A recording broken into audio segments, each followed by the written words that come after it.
សុំសួរបងនេះលើកទីម៉ានដែល CTN រៀបចំកម្មវិធីនេះសម្រាប់មូលនិធិគឺជាលើកទី3ហើយលើកទី1គឺយើងមូលនិធិ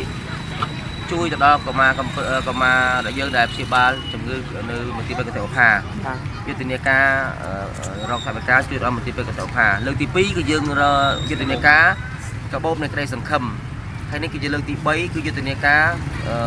រកមូលនិធិរកថវិកាជួយទៅដល់មន្ទីរពេទ្យកសិដ្ឋាហើយយើងលើកទី3នេះគឺយើងចុះដំបងគឺចុះនៅខេត្តបាត់ដំបងតែម្ដងខេត្តបាត់ដំបងគឺជាគោលដៅមួយដែលយើងត្រូវមកដោយសារខេត្តបាត់ដំបងគឺជាខេត្តមួយដែលធំជាជនច្រើនហើយយើងធ្លាប់មាន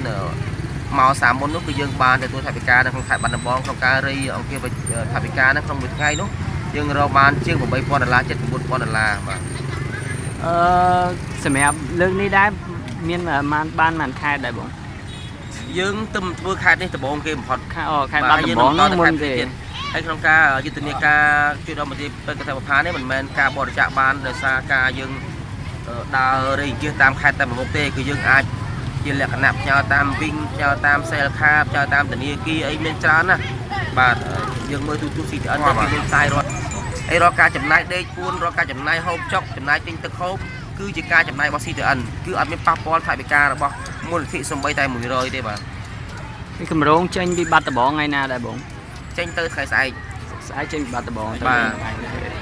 អរគុណច្រើនអរគុណបាទអូក្រោយជេយកស្មារតីគុណវាទៅដល់សុំតអូនចេញយកណានាងនោះមិនថាគេថារកបាយទៅមិនថាបាន